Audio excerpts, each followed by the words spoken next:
Bitcoin getting crushed again. It is As a now result, off the shape of the 16% economy from last since year's hitting all-time highs extraordinary earlier this lockdown month. and autumn But recovery the bank looks also a little pointed like this, to with tens right now of a billions further of pounds significant fall, in extra but not quite savings as by historic as households last who year, have not been and able then to a spend, sharp but rebound. at some point It could be was unleashed. September growing Another 5% much-needed quarter shot in the arm.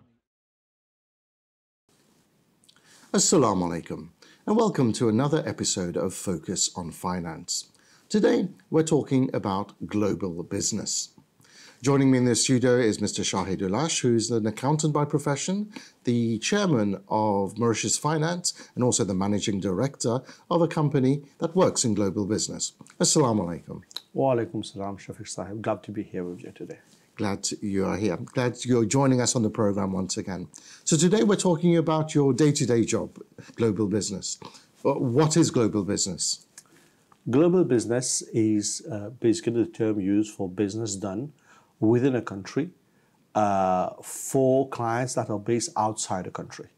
So if you look at very often clients are doing business internationally, they look for places where they can put their companies, their holding companies, their operating companies to operate in an environment that's easy to operate and do business globally.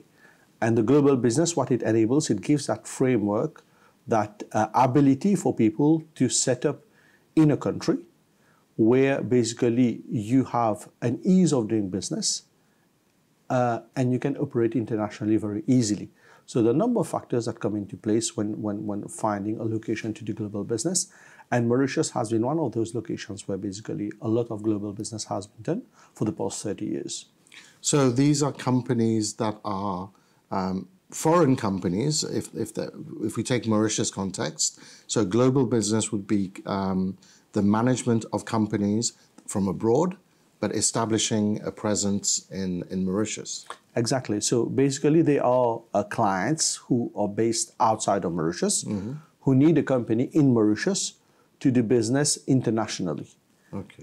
Because we've got the framework of laws and legislation that allow them to do that, a lot of companies choose Mauritius to set up their companies. So this will be different from, let's say, we have global companies, international companies that do business in Mauritius. So McDonald's, for example. This is not classed as global business if it's working in Mauritius. Absolutely. So a global business has the trait of doing business outside of Mauritius. You mentioned the example of McDonald's. They would have to set up what we call a domestic company to be able to do business in Mauritius. Okay. And so what types of businesses would set up a global business in Mauritius? I think the variety would be very similar to what you see in a domestic economy, right? So think about a holding company. So you want to hold multiple investments in different countries, but you want to hold it in one legal entity where you can get control of all those investments. Mauritius is the place to set up what we call a holding company. You can have a trading business, let's say in the region, in Madagascar, in Africa, and so on. So you would want to have a place where you can easily do business, where, for example, you don't have foreign exchange control, basically restrictions on moving foreign currency from one country to another, right? And Mauritius has that ability to do that. So a lot of people set up operating companies in Mauritius. More recently, we've come up with what we call funds, investment funds. And their role is basically to pool money from international investors and to make investments in the region or globally. And what is interesting with investments fund is that the investors look for a jurisdiction, a place where it's easy to do business, it's easy to transfer the money, and obviously when the investments are sold, to get their money back. And Mauritius fulfills all this criteria through its global business sector. And this is why we have quite a number of funds that have been structured in Mauritius to basically get the advantage of the ease of doing business in Mauritius and use Mauritius as a platform to make investments predominantly in the Asian region and Africa.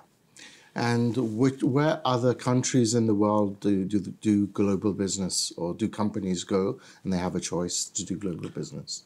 I mean, the choice is quite wide. You have a number of, let's say, states in the US that do the business, for example, Delaware, Nevada, even New York. You can have the Cayman Islands, the British Virgin Islands, Bermuda, Jersey, Guernsey, the Channel Islands, basically. You've got London, the city, Luxembourg, the Netherlands, Dubai, India, South Africa, Singapore, Hong Kong. I mean, the choice is just wide. There are a number of what we call international financial centers that do global business. And Mauritius also is positioning itself as an international financial center where it can service global business. I see. And so coming to these, so the companies will take advantage of the legal infrastructure and tax, etc., in Mauritius and these jurisdictions to set up a global business. What is the benefit to the local economy? Does it employ people to look after the global businesses? Absolutely. If you look at the global business sector, this sector is currently employing around 8,000 people directly and around 15 to 20,000 people indirectly. Directly being people working in management companies. Indirectly, they are creating, buoyancy in professions like auditors, like lawyers, accounting firms. Think about the number of shopping malls that are vying on people who work on the global business sector. You think of the property companies where this sector is probably one of the higher earning sectors in the economy, where people in those sectors will typically have a car, will typically buy a house, and that creates a lot of buoyancy in the economy. So over the last 30 years, this is one of the sectors that has created the most financial inclusion in Mauritius. So allowed people from the lower to middle classes to rise up to the upper middle class type of situation, and getting a lot of people getting out of the circle of poverty and getting into the education system, allowing their kids to go to schools, to colleges, to universities. That has actually transformed the society over the last 30 years. So it's providing employment, and you mentioned management companies. So what does a management company do? So the role of the management company is basically to set up those legal entities for those overseas clients, the global businesses. They set up and provide administration to those companies.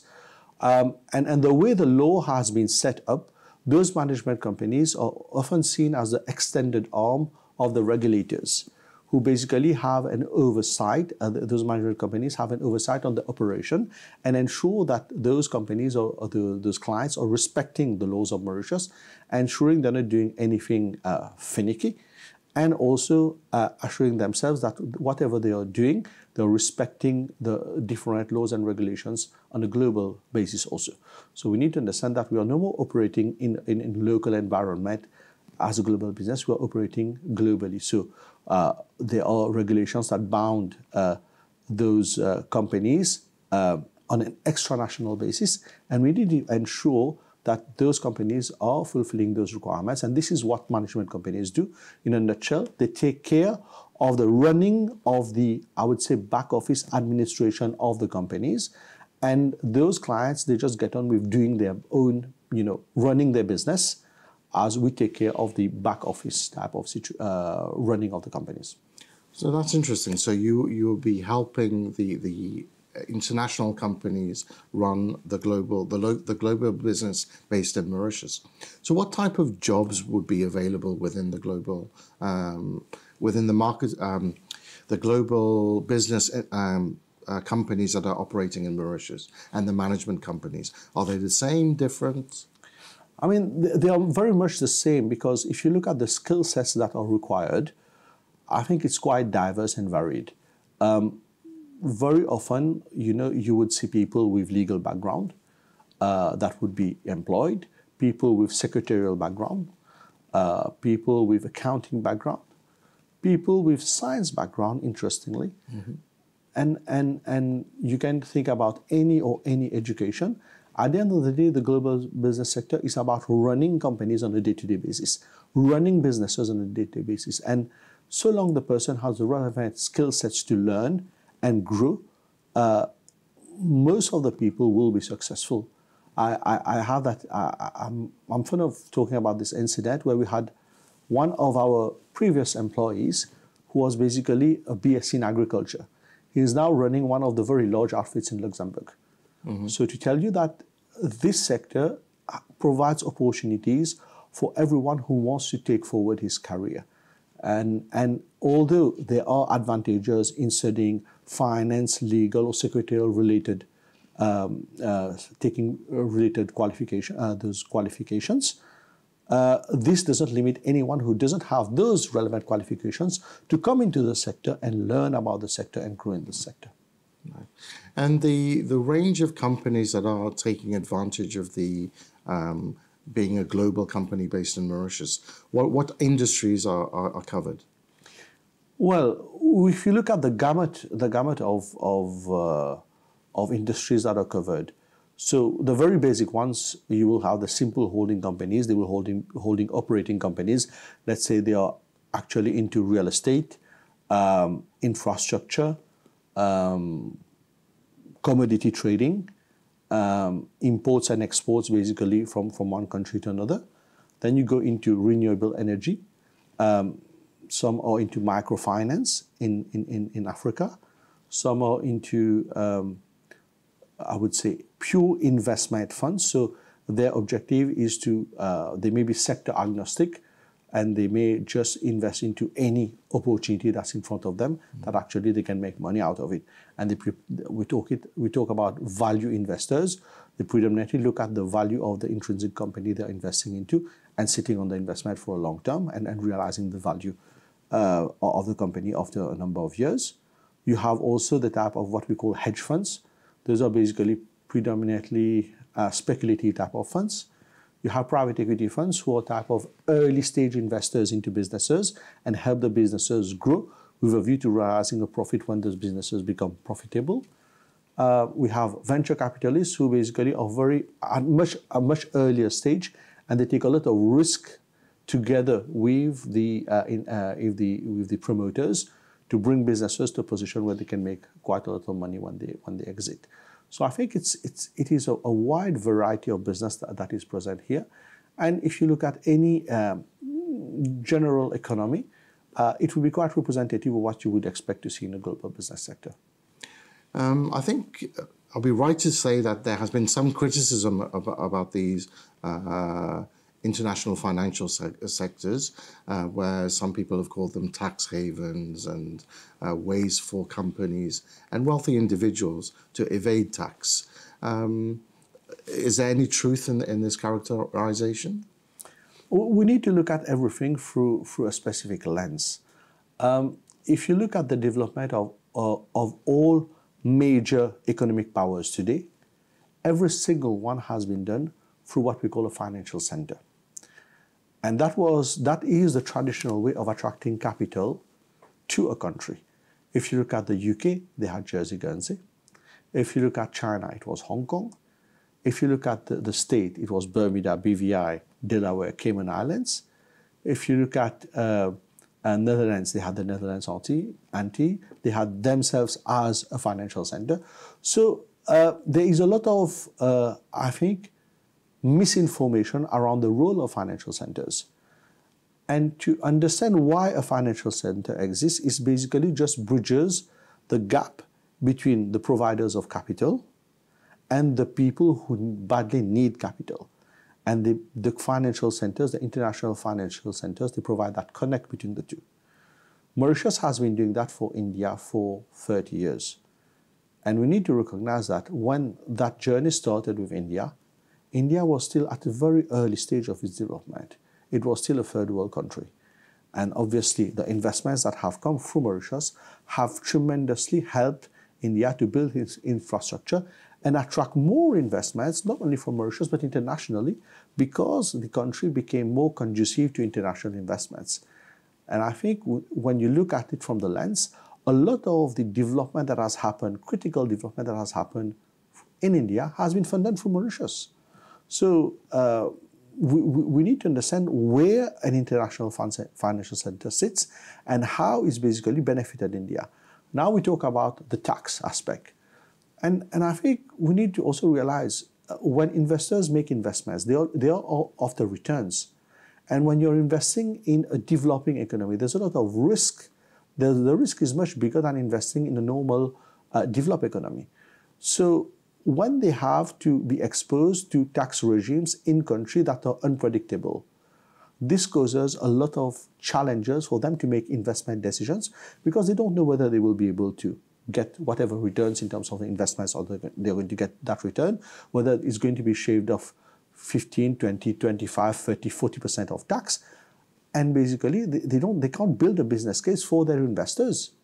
So it's impossible to make an investment. So you need a predictable environment for them to make that investment.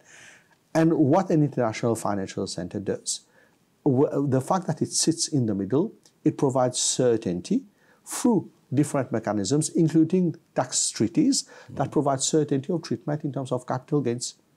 And I think this is why India has benefited greatly from that route through Mauritius, because there was certainty of taxation. Obviously, when India goes to a certain level of development, it can attract its own capital directly without the help of an international financial center. It will no more use the financial center because there is a tax leakage, obviously. But when you look at it in the bigger picture, it's the investment that came through the through the IFC, the International Financial Center, that allowed it to grow. That's just an example I'm taking, but I think we need to understand the mechanics of an IFC. This is what it does. And similarly to the role that we've played, that Mauritius has played for India, we are playing the same role for Africa today. We are driving investments into Africa. Obviously, there's always a trade-off when you're using an IFC. But unfortunately, the way the world is structured, we are expecting, Africa is expecting money from capitalist nations. And those nations, basically, they typically are after returns. And they will use the best route available to them. If they have to go and be exposed to domestic taxation of, let's say, 20, 25, 30 countries in Africa, that's going to be a problem for them. They'd rather go for a financial center which has a number of tax treaties with different countries and give them certainty of treatment so that when they make their investments, they can actually, if their business case is right and let's say they're getting a return of 20%, they just pay 5% tax on that and then they get the difference out. So this gives them the certainty to make their investments. Yeah, but if we come back to the Indian case, correct me if I'm wrong, they changed the tax treaty a few years back to close what the Indian authorities felt was a loophole. Absolutely. Where Indian companies should have been paying their dividends and their profits into India and would have been subject to, I think, capital gains tax. Yeah. They were routing it through Mauritius. But that loophole was closed. Absolutely. So I think, is that not the case of, the tool is okay, but the tool was being used to, in this case, evade taxation? Well, I think you hit the nail on the head. When you're a developing country and you're looking for investments, you will need to make a decision on what you want to get. But in this case, it wasn't investments. It was Indian companies that should have been paying taxes if they remitted the profits directly. Yeah. But by routing it through Mauritius, it was being shown as foreign direct investment. That was the exception, not the norm. There has been a lot of noise around that, saying that a lot of Indian companies were taking money out from Mauritius or reinvesting their own monies through Mauritius. But to my knowledge, there's barely been any case that has been proven. A lot of noise, obviously, in our view, motivated in certain quarters to basically create a similar IFC. If you look at what India has done now, it's created another IFC in Gujarat. So they've recognized the use of the IFC. It's just that they don't want to use Mauritius anymore. They want to use their own IFC with the same tax breaks there. And actually, interestingly, they have a tax holiday for 10 years. So instead of coming from Mauritius and paying tax now, which would be the normal route, right, they will go to India and not pay tax for 10 years. And India basically is fine with that. So I think there's a little bit of hypocrisy in that, but that's, this is where the world we're living in. Mm-hmm. And how do you see the sector prospects in Mauritius? I mean, we've seen that over the past, I would say 5 to 7 years, there has been a shift of business towards Africa. India is still predominantly our big business, and interestingly, India business is still coming to Mauritius. Despite having to pay taxes, it's still coming to Mauritius. But there is more and more investments into Africa. And the international investors who've used Mauritius before are quite confident about the infrastructure that Mauritius offers to provide a stable platform for investments into Africa. And there's a lot of agreements that have been signed recently, the SADC, the COMESA agreement, the Africa Continental Free Trade Agreement, which in my view is going to be instrumental in building the growth in Africa over the next decades also. This basically has set the pathway for an accelerated growth in Africa. And Mauritius has a key role to play in driving quality investments into Africa. And our duty as being part of Africa and being the only investment grade financial center in Africa is to drive those quality investments because of our knowledge of the investors, our connections with the investors, bringing those people together and bringing basically the users of capital in Africa together. And I think we can definitely fulfill that role in driving accelerated growth in Africa. Perfect. Why does, let's say, South Africa, which is the biggest economy in Africa for many years, I think Nigeria on paper is now bigger in GDP. Do they have international financial centers? And if I can add, maybe Rwanda, he has been in the news recently about trying to follow the Singapore, Mauritius, the pathway that they followed in terms of financial centers. Are they trying to do similar things in Rwanda and South Africa and Nigeria, for example? Absolutely. If you look at South Africa has tried to set up its own financial services center. But unfortunately, their regime is a single regime. So they don't have the distinction between the global business and the local business. And that creates a problem in terms of the domestic taxation to administer. So that has not actually started off, really. Kenya is looking at setting up its own financial center. And I think Kenya has the ability to do that, right? We spoke about Rwanda. Rwanda definitely is pushing that very, very aggressively. And if you look at it on social media, they are everywhere. But in reality, it's still at the very start of its journey. And it's going to take a bit of time to get to the point where they can, actually make a difference. But let's take a step back, right? The investments that Africa requires over the next 100 years is counting in billions and billions of dollars, right? There is a place for everyone to find its own sweet spot as a financial center to help Africa in its growth story. And I don't think that there will be some form of competition, but there will be a space for everyone to thrive and to become of service to the continent. So I'm not overly concerned about that. And also, we've built 30 years of experience in that sector, in driving quality investments. And we are upping our game here in Mauritius in terms of the type of services that we're offering and moving ahead in terms of, we talk a lot about social responsibility, impact investments, governance, ESG. And all of that basically is something that we are working to push forward as an industry to help Africa drive quality investments. Brilliant. Thank you very much. So that's a very interesting, I would say, in-depth look at one small sector within the finance world, which is global business. I've learned a few things in this episode. Thank you very much for your participation. And that brings us to the end of this episode. So thank you also for your attention. And I hope you can join us for the next episode of Focus on Finance. Assalamu alaikum.